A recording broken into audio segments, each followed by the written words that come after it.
क्रोध करने वाला खुद भी जलता है और दूसरों को भी जलाता है। बुद्ध अपने शिष्यों को दे रहे थे उपदेश, तभी एक व्यक्ति को बुद्ध की बातें अच्छी नहीं लगी। वह उठा और बुद्ध का अपमान कर दिया।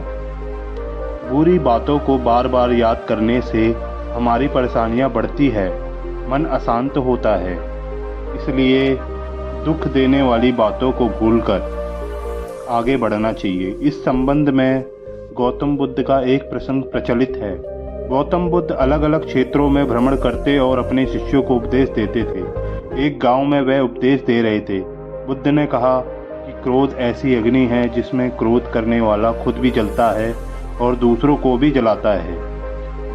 बुद्ध के प्रवचन सुनने के लिए बड़ी संख्या में लोग वहां बैठे थे। उन लोगों में बहुत गुस्से वाला एक व्यक्ति भी बैठा हुआ था।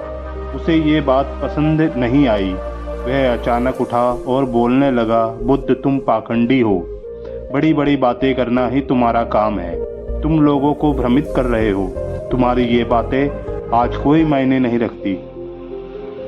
व्यक्ति लगातार बुद्ध को अपमानजनक बातें सुना रहा था। वहां बैठे सभी लोग ये देखकर हैरान थे कि बुद्ध ये सब शांति से सुन रहे थे, लेकिन कुछ बोल नहीं रहे थे। क्रोधी व्यक्ति बुद्ध को शांत देखकर और ज्यादा क्रोधित हो गया। वह बुद्ध के पास गया और उनके मुंह पर थूककर वहां से चला गया। घर पहुंचकर क्रोधी व्यक्ति का मन शांत हुआ तो उसे अपने किए पर बहुत पछतावा हुआ।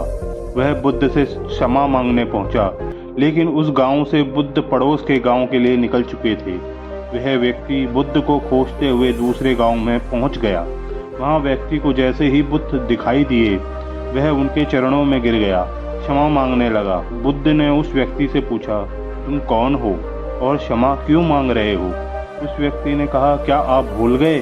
मैंने कल आपके साथ बुरा व्यवहार किया था, आपका अपमान किया था। बुद्ध ने कहा, बीता हुआ कल मैं वहीं छोड़ आया हूँ, तुम अभी भी वहीं रुके हुए हो। तुम्हें अपनी गलती पर पछतावा है, तुमने पश्चाताप कर लिया, तुम अब निष्पाप हो गए हो। बुरी बातें याद करने रहने से हमारा आज बर्बाद हो जाता है। इस आदत की वजह से भविष्य भी बिगड़ सकता है। इसलिए बीते हुए कल की बातों को भूलकर आगे बढ़ना चाहिए।